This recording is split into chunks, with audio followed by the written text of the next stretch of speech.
Makanya ibu kan seperti itu ya. Kadang-kadang ngutang dulu, minjam dulu supaya anaknya lulus kuliah. Tapi nggak pernah ngasih tahu kalau itu pinjaman. Nggak apa-apa dicaci orang, nggak apa-apa datengin orang, nggak apa-apa ditagih orang, bahkan kadang-kadang diteror. Yang penting anaknya nggak usah tahu. Itulah ibu. مولاي صل وسلم دائما أبدا على حبيبك. Bismillahirrahmanirrahim. Ya, masuk ke Ar-Rahmanir-Rahim. Ayat ketiga, ayat Dzir-Rahmah. Yang dimaksud sifat Ar-Rahmanir-Rahim adalah Dzir-Rahmah, pemilik semua sifat rahmat. Rahmat itu puncak kasih, perhatian dan sayang. Puncak kasih, perhatian dan sayang yang tanpa batas. Kalau dinisbatkan kepada makhluk, ya bukan khalik. Kalau dinisbatkan kepada makhluk, maka ada tambahan. Puncak perhatian, kasih dan sayang, yang dengan perhatian itu, ia rela merasakan penderitaan, asal yang disayang itu merasakan kenyamanan. Kalau yang dimaksud makhluk, ya, tempat rahmat, itu rahim. Perempuan punya rahim dalam perutnya. Kenapa dinamakan dengan rahim? Karena di dalamnya ada sosok yang sangat disayang, dikasihi, dan diberikan perhatian luar biasa. Sekalipun yang mengandung itu merasakan sakit untuk itu. Gak apa-apa sakit, yang penting yang dikandung ini merasakan kenikmatannya. Ya, silahkan tanyakan pada setiap yang mengandung. Saya melihat istri saya saat mengandung, juga mungkin istri-istri Anda yang Anda perhatikan.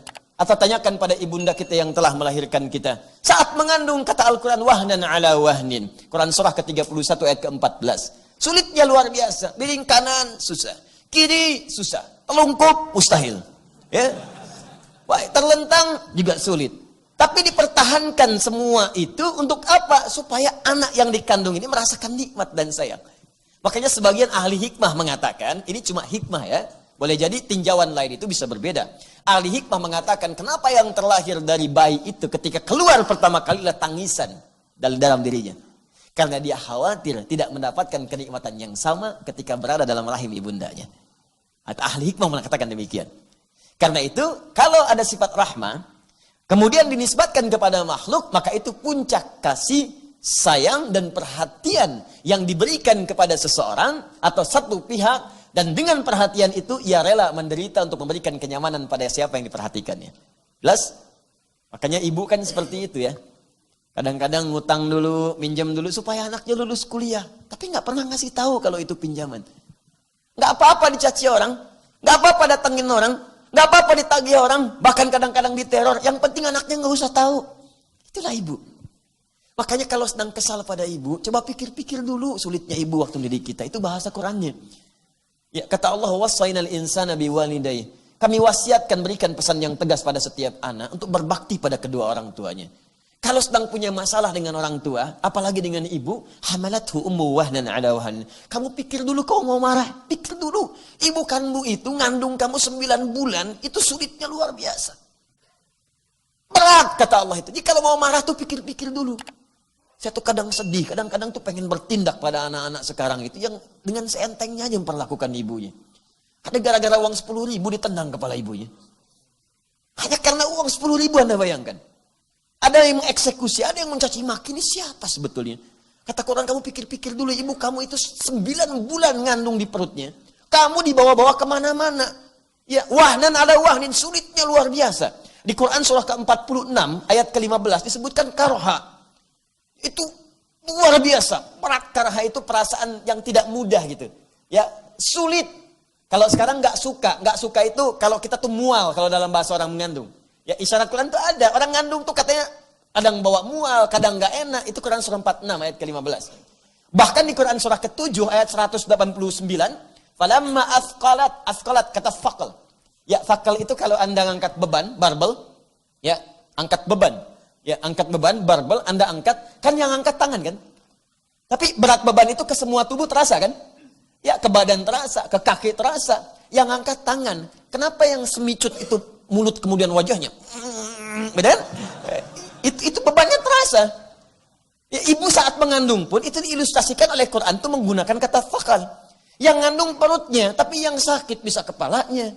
Yang sakit bengkak bisa ke kakinya, bisa ke tangannya. Dan bahasa Quran sederhana, kalau mau marah sama ibu, ingat-ingat dulu ini. 9 bulan kamu dibawa kemana-mana. Nggak pernah kemudian disimpan dulu. Pernah ada seorang ibu mengandung mau nyuci. Nah, ibu mau nyuci dulu, kamu istirahat dulu di sini ya. Tidak. Nggak ada. Kandung sampai keluar, selesai. Nyuci, bawa. Nyapu, bawa. Ya, beres-beres, bawa, dibawa. Pikir dulu kata Quran.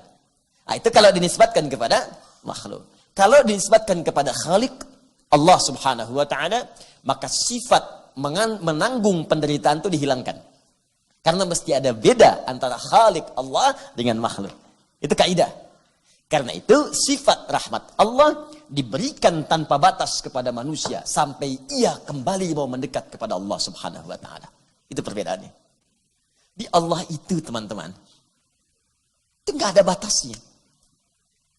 Nih saya contohkan ya, pelaku maksiat gelap-gelapnya, sepekat-pekatnya, sehitam-hitamnya dosa melekat pada diri manusia. Itu oleh Allah diberi kesempatan sampai mau balik. Sampai ajalnya tiba. Kalau sebelum ajalnya sampai ke kerongkongan, itu dibentangkan terus rahmatnya. Dengan sifat rahmatnya. Yuk kita ambil contoh ya. Di Quran itu ilustrasi kesalahan, itu ada 5 jenis. Dan setiap jenisnya, itu selalu dilekatkan sifat Allah untuk mengampuninya.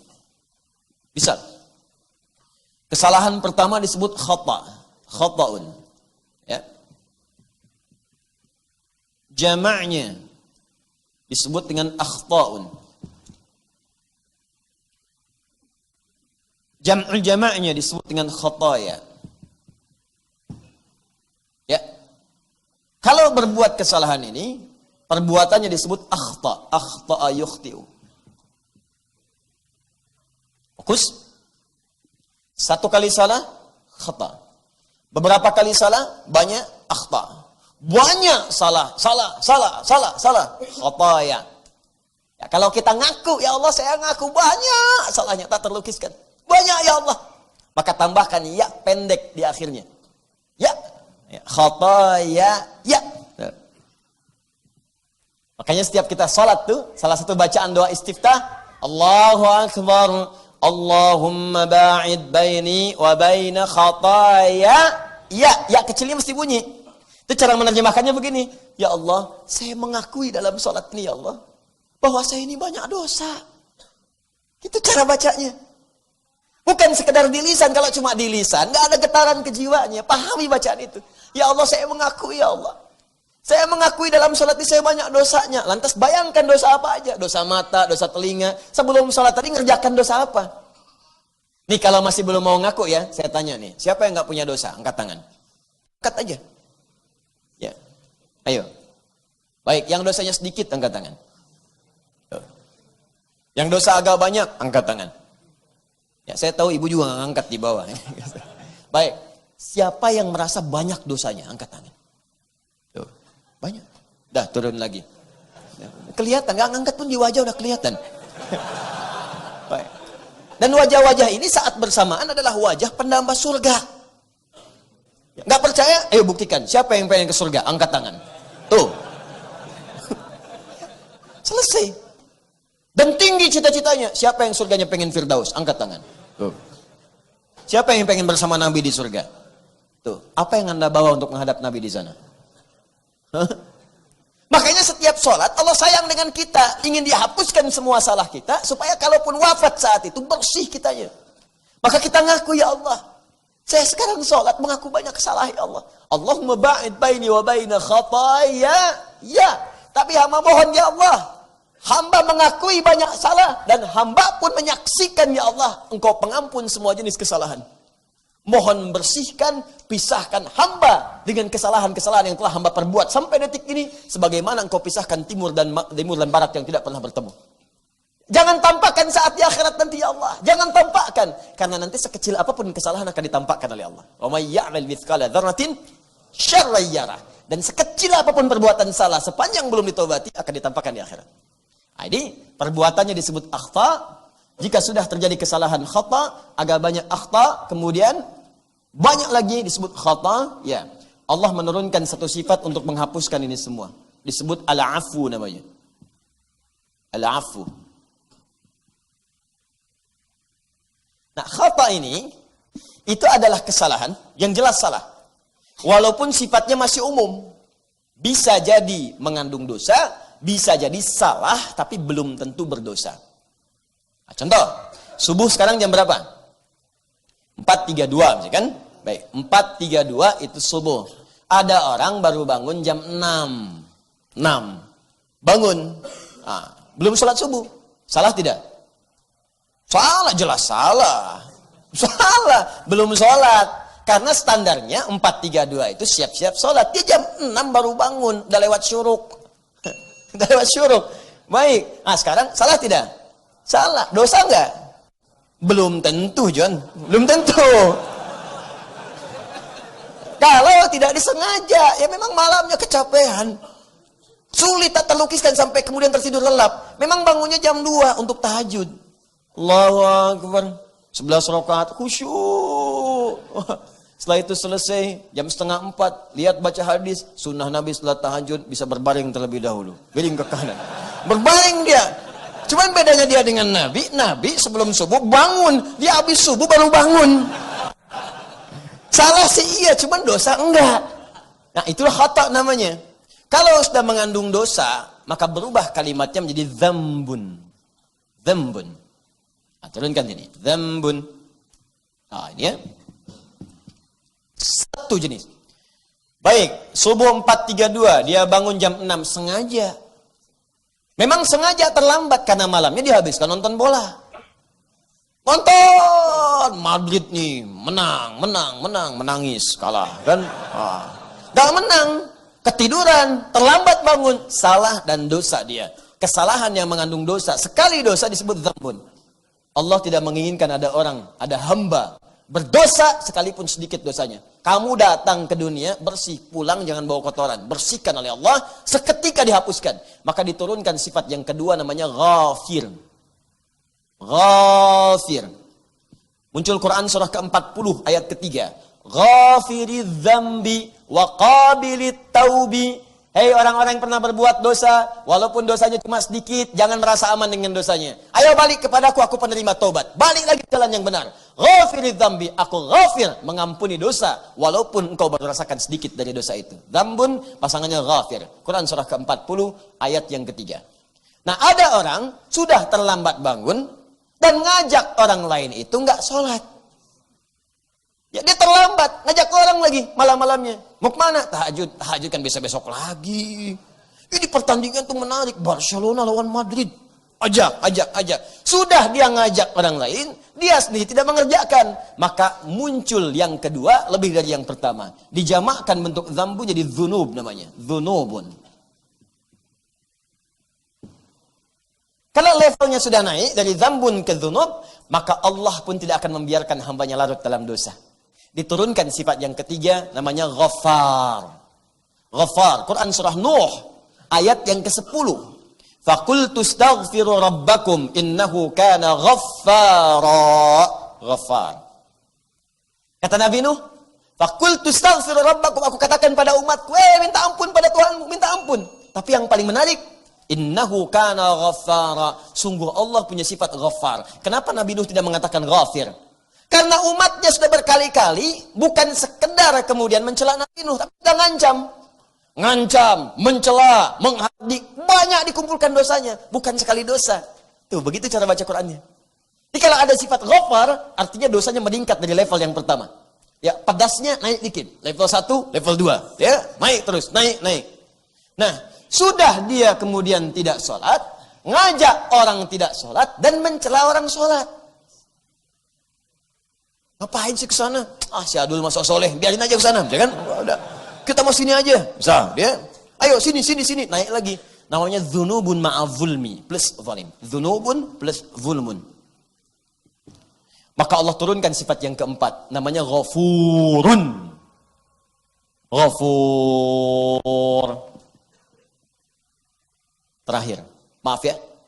Orang ini Allahu Akbar. Dia profesional di bidang maksiat. Pokoknya nggak ada maksiat di bumi kecuali dia pernah mengerjakannya. Jadi kalau mendengar orang lain pernah mengerjakan, dia belum, gatal tangannya. Nggak bisa tuh, saya juga bisa itu. Seketika dia kerjakan. Langsung dia lakukan. Maka itu rumusnya bukan pakai dzunubun, bukan zulmun lagi. Sudah israf namanya. Israf, kelewat batas. Israf itu sudah berlebihan, lebih luar biasa. Prasmanan pernikahan, boleh sekali dia 10 kali. Israf. Nah, ada israf dalam dosa. Jadi semua organ tubuhnya udah nyobain dosa. Pokoknya khatamlah dosa tuh. Ya. Mata udah berdosa, telinga udah dosa. Maaf, lisan udah pernah dosa, sampai ke ujung kaki. Kan ada orang telinganya dosa, tapi mulutnya bersih. Ada orang mulutnya dosa, telinganya bersih. Ada orang, ini semuanya dipakai buat berdosa. Israf. Tapi apa yang terjadi? Diturunkan oleh Allah kemudian sifat yang terakhir. Ketika memberikan yang terakhir ini nggak boleh ada batas, karena dosanya pun israf. Jadi kalau ada batasnya, berarti ada sebagian tak terampuni. Tapi kalau nggak ada batasnya, maka sebesar apapun, sebanyak apapun, sedalam apapun, sekotor apapun, itu nggak akan pernah ada batas untuk kembali diterima oleh Allah Subhanahu Wa Taala. Masih ingat tadi, ketika Allah memberikan sebuah sifat kasih sayang, perhatian tanpa batas, disebut apa namanya tadi? Rahmah. Maka turunlah Quran surah ke-39 ayat ke-53. Quran surah ke-39 Az-Zumar ayat 53. Qul, katakan Muhammad, ya ibadiyalladzina asrafu ala anfusihim. Muhammad katakan, infokan, beritahukan kepada hamba-hambaku, masih di aku hamba, Pak. Masih di aku hamba. Hei para pezina, hei yang pernah zina, hei yang pernah mabuk, hei yang pernah korupsi, hei yang pernah nyuri, hei yang pernah membunuh. Dengar kalimat ini. Kata Allah, engkau hambaku. Engkau hambaku. Itulah bedanya Tuhan dengan makhluk. Anda punya anak, jahatnya luar biasa, merusak nama keluarga. Sudah nggak terukur berapa kali nama Anda dirusak oleh dia. Sudah nggak terukur berapa kali keluarga kemudian dilecehkan oleh dia. Jahat dikenal di luar, muncul di televisi. Satu kali balik ingin bertemu Anda, diterima nggak? Baru nelpon aja, kamu nggak usah telepon saya lagi. Waduh, saya ingin ketemu Pak. Kamu bukan anak saya. Oh, lantas anak siapa? Perhatikan Allah. Allah nggak ada batas. Ulia ibadi, masih di aku hamba. Muhammad katakan pada hamba-hambaku. Ya, qul ya ibadiyalladzina asrafu ala anfusihim, yang pernah israf dalam hidupnya untuk berbuat dosa. Alladzina, saya sering sampaikan, disebutkan 1080 kali. Bisa laki-laki, perempuan, besar, kecil, tua, muda, kaya, cukup. Hei, engkau yang pernah punya jabatan pernah berdosa. Engkau yang punya kekayaan pernah berdosa. Engkau yang tak punya apapun ikutan berdosa juga. Hei, engkau laki-laki, engkau perempuan, engkau pernah berbuat israf. Aku tidak akan berikan batas untuk mengampunimu. Engkau datang padaku, aku ampuni semua dosamu. La taqnatu min rahmatillah. Jangan putus asa dari rahmat Allah Subhanahu wa taala. Aku ampuni. Nah, sekarang maaf ya, salah dihapuskan. Dosa dikit diampuni. Dosa tambah banyak digugurkan. Dosa lebih banyak lagi dihanguskan. Dosa tanpa batas masih diterima untuk dibersihkan. Kalau dengan semua kesempatan ini belum mampu menyentuh hati Anda untuk bertobat, lantas dengan cara apa lagi Allah mengampuni dosa-dosa Anda? Jadi kalau ada orang pulang ke akhirat masih berdosa, itu makhluknya yang salah. Allahnya sudah terbuka, saya ampuni. Kamu yang gak mau minta ampun, saya kurang apa lagi ngampunin kamu sekarang? Dipantas kalau di akhirat tuh Allah murka. Pantas, sangat pantas. Padahal sifat Allah itu rahmatnya kemudian akan mengalahkan murkanya. Cuman sudah dikasih rahmat, gak mau ngambil, ya tinggal murkanya. Kata Allah, inna rahmati wasi'at kulla syai'. Rahmatku itu melebihi segalanya. Rahmat Allah mengalahkan murkanya. Dikasih rahmat, gak diambil, ya tinggal murkanya. Kalau gak mau dimurkai, ambil rahmatnya sekarang. Manfaatkan. Karena itu ketika kalimat ini disampaikan, makna Ar-Rahman Ar-Rahim, Dzir-Rahmah. Dialah Allah yang punya karunia tanpa batas. Baik dalam hal rezeki, perhatian, kasih sayang, bahkan ampunan yang sangat luar biasa. Tapi pertanyaannya, apa kaitan kalimat Ar-Rahman Ar-Rahim dengan sifat rahmat itu?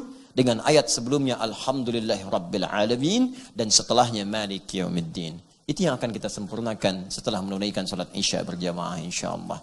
Subhanakallahumma wa bihamdika asyhadu an la ilaha illa anta astaghfiruka wa atubu ilaik.